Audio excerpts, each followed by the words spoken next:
Then you're going to grow up. Who do you think you are? Why do you always treat me like a child? Because you act like one. Get off my back. Here we go again. Do you know what time it is? What do you mean? You know what I mean. No, I don't. Now, come on. Come on what? Because I said so, that's why. Just forget it. When I was your age, we walked to school. Oh, sure. You're right. I'm wrong. Well, why don't you? I don't know. You don't know? Leave me alone. The trouble with you is you don't listen. You wouldn't understand. ¿Cuándo vas a portarte como Dios manda? What is that supposed to mean?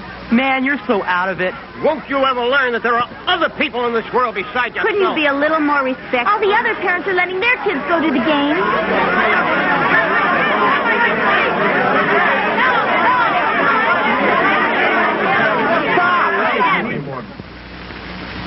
Are you people getting what you want? No! A lot of angry, frustrated folks trying to be heard. All talking at each other. Spinning their wheels in ruts of relating. Ruts of relating? We ask questions of each other like this. Who do you think you are? Do you know what time it is? Why do you always treat me like a child? See? Questions are being asked, but answers aren't really expected. Most questions like these are setups, manipulations. And all communication stops with the first why, or what, or when. Then there's the you statement. The trouble with you is you don't listen. You wouldn't understand. Man, you are so out of it. I don't know. You don't know? You statements make the blaming great. The message is, you must change. You are at fault. I blame, you defend. Best of all, I don't reveal my feelings. I don't get involved. I don't commit myself. Come on inside and I'll show you what I mean.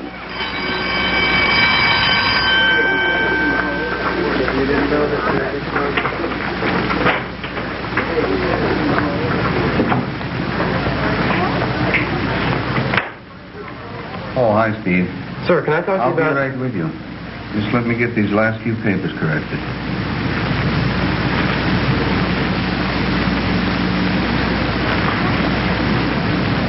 I'm in kind of a hurry. See, I gotta be at work at 4. All right, Steve. What's your problem now? It's about the term project. What about it? Well, I don't think that 3 weeks is gonna be enough time. 3 weeks is plenty of time. But I need more than 3 weeks. See, I've got this idea that... Everybody has 3 weeks. Now, if I make an exception for you, I have to do it for the whole class. But it's not enough time for what I want to do. Look, you've got 3 weeks. Now, stop complaining and get to it. Won't you even listen to what I have to say? When you have something to say, I'll listen. Thanks for your help, Mr. Johnson. Don't you smart-mouth me, my friend. Now, get out of here. You bet I will. With pleasure. Gentlemen, hold on a second. Are you getting what you want? Did you hear the way he talked to me? I don't have to listen to that. Look, yelling at each other doesn't accomplish a thing, right? Guess I blew it, huh? Oh, we both did. I was tired, preoccupied. I put you down unfairly. Good. Both of you are beginning to see the major issue here. Most of us, adults and young people, get angry when we feel disrespect from another. Let's try it again. Only this time, talk about what you want, where you're coming from. Before you go in, Steve, determine your goal. What do you want to have happen, and why? I want extra time to do my term project. Why not choose something that you can do in 3 weeks? Well, I really need a good grade on this project. See, I goofed around this semester, and now I need to do something special to pull my grade up. Getting a good grade on your term project is your real goal. It's a step toward reaching that goal. Knowing your real goal can help focus when you're trying to get what you want.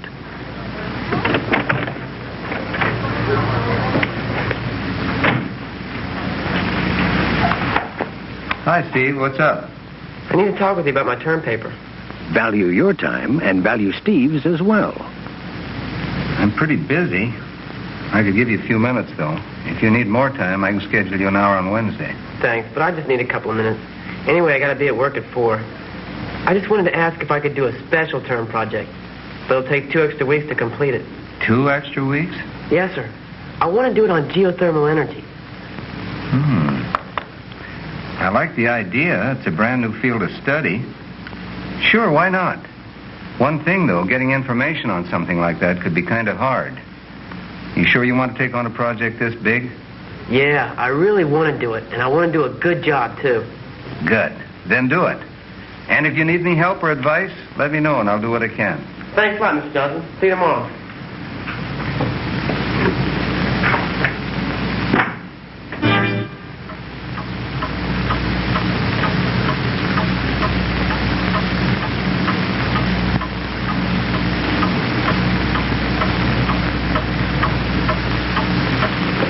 Wow, 45 minutes late, that's gotta be a record. Oh, shut up, Buffy. It's bad enough without your comments. I sure wouldn't wait around all day for some dumb boy. Bill's not dumb. He's just late. Then you're the dumb one. Maybe Buffy's right, Pam. Well, what am I supposed to do? I've asked Bill nicely to be on time. I've begged him. I've even threatened. Nothing works. He just comes when he wants to. Says he doesn't live by the clock. What am I supposed to do? Well, you can start by not rewarding Bill's behavior. I don't reward his behavior. Yes, Pam, you do. You reward Bill no matter how late he is. I don't either. Sure, you get mad, but you're always there waiting. And you always end up going out with him, right?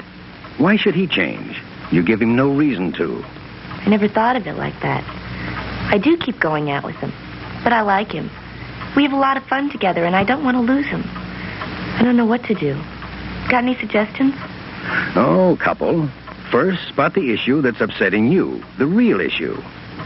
I hate being kept waiting. That's the issue. No, it's more than that. I feel controlled. I feel like there's some sort of power game going on. We set a time, and then he just ignores it. I can't get him to change. Then you change your behavior. When you change your behavior, Bill has to change his behavior. How can I change my behavior? Should I just ignore his lateness? Well, try not being here when he comes. Go on to the party alone. He'll just get mad. On the other hand, I'm mad, and I don't like being treated this way. Making changes involves risk, sometimes a big risk. You have to decide whether it's worth it or not. Okay, I'll take the risk. I'll go on to the party without him.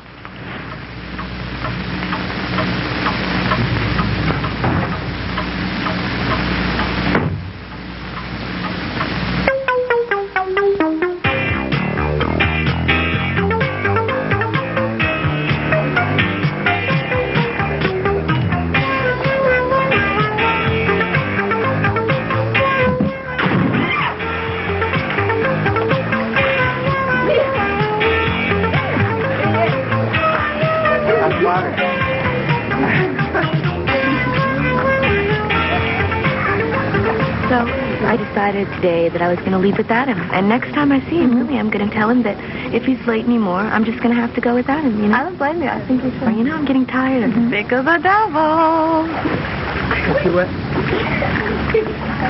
What's going on, Pam? Buffy told me you took off. Well, after waiting around for almost an hour, I decided I wasn't going to miss any more of the party. Oh, come on, Pam. So I'm late. Besides, it never bothered you before. Well, it bothers me now. From now on, if you're late, I'm not going to be waiting for you. My time's important to me, and if you don't want to share it... Hey, that's a little heavy, isn't it? Look, Bill, I like you. A lot. And I don't want to stop seeing you, but I'm not going to be kept waiting around either. Okay. No more lateness. And to prove it, how about the movies tomorrow night, 8 o'clock on time? But in case I'm late...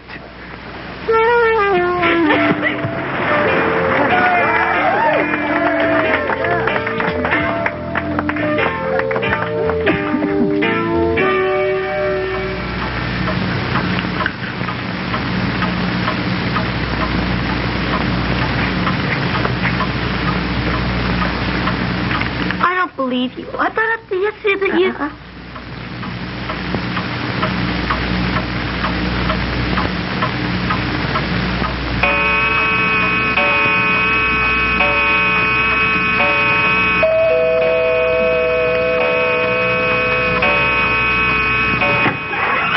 Hi.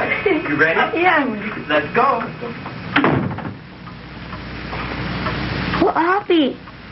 How about that?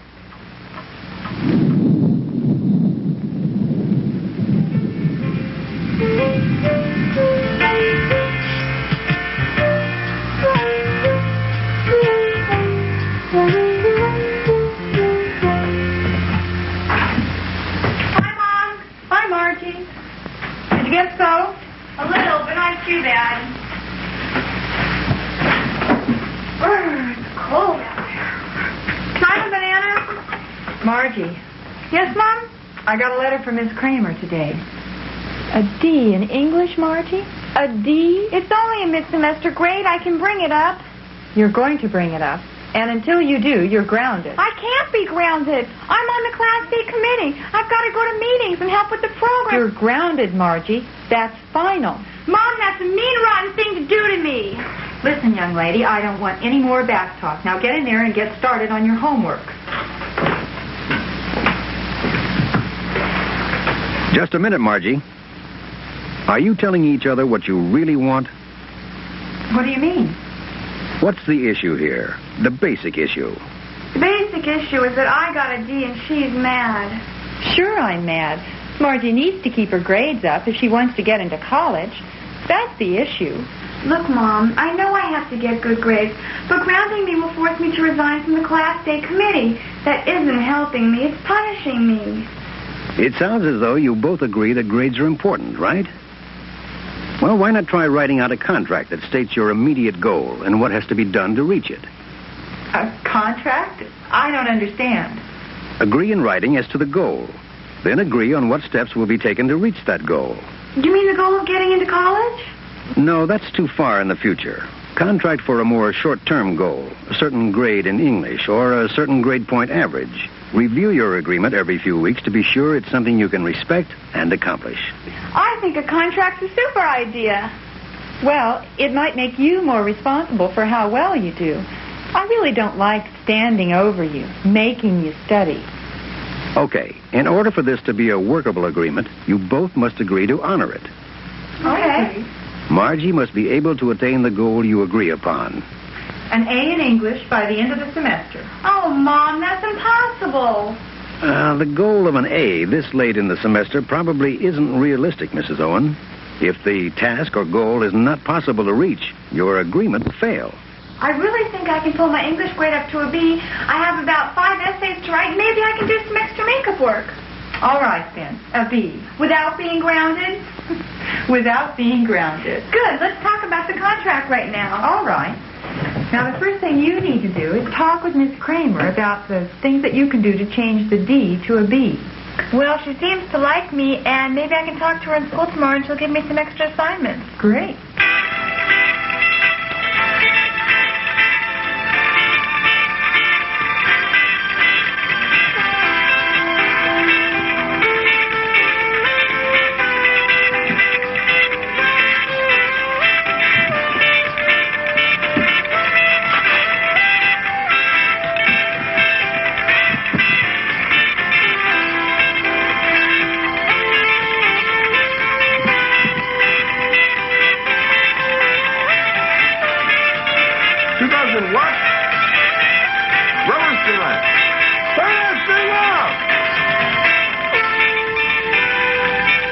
Call you right back.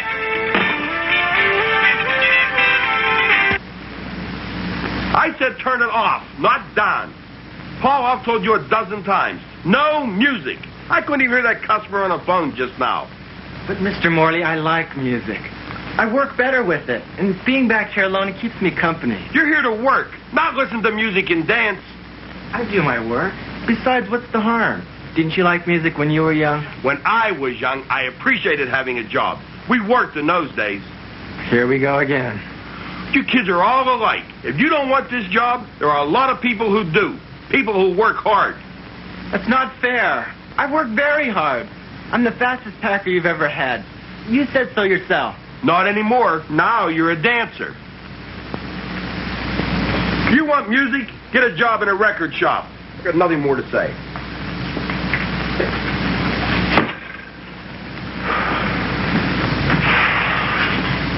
Got a problem, Paul? Sometimes it gets to you, doesn't it? Yeah. But I like the job. The pay is good. The hours are great. It doesn't interfere with school. It's just... The boss? I guess he's okay. He's just... old. Got any solutions for your problem? Yeah, I could quit. Well, that's a little drastic, isn't it? I'm sure Mr. Morley doesn't want to lose you. Maybe you should consider negotiating. What's to negotiate? I want music. He doesn't. He's the boss. There's no way to hear it without it bugging him. Hey, wait a minute. A radio headset. Sure, that would do it. Think he'd go for it? What do you have to lose? If Mr. Morley isn't sure, maybe you can negotiate for a period of time, a few days to try the plan. Trying a plan on a trial basis says, in effect, that no one is locked in. That's working out a solution. That's coping. Yeah, well, I can try it. I guess I don't have anything to lose. He can't fire me for asking. Mr. Morley? Mr. Morley, I have an idea that might work for both of us. If I bought a pair of radio headphones, I could listen to the music, but it wouldn't bother you. You wouldn't hear a sound. Wouldn't hear a sound, eh? I'm sure it would work. Could we try it for a couple of days? It just might work at that. Okay, let's give it a try.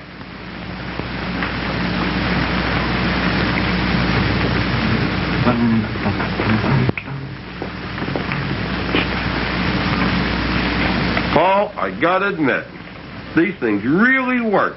It was a great idea. Can't say much of your taste in music, though. Can I keep them? Yeah, sure. Oh, here's your paycheck. Don't expect any workman's comp if you go deaf.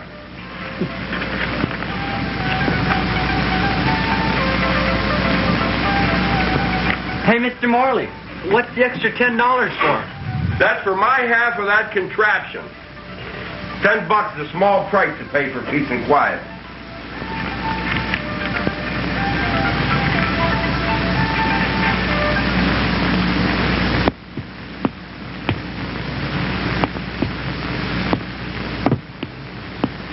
There are many ways to cope, to get what you want and need. The solutions to these and other similar problems may not come as easily or as quickly as we've seen here. What we've just seen are merely examples, situations that reflect a basis for trying ways of coping. Take it from me. It's easier when you set your goal and stay focused on it. Say what you want, why it's important to you, and what you want the other person to do. Communicate with I statements, not questions and you statements. It feels good to say where I am coming from, how I feel, and what I want from you. Rewarding behavior you don't like doesn't work. Nagging a person to change doesn't work either. Bill responded only when I changed my behavior. Changing does require risk. The questions are, how important is that risk to make that change? What's the worst thing that can happen? Risking is often required to get what you want.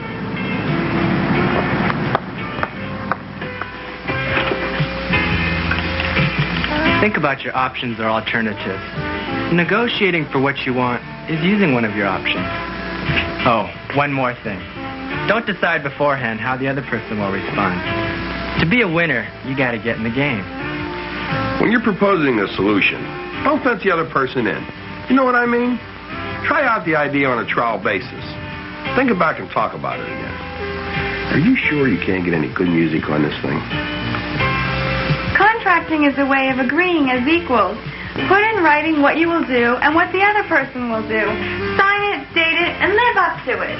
Agree on an attainable goal, something possible that can be accomplished in a short period of time.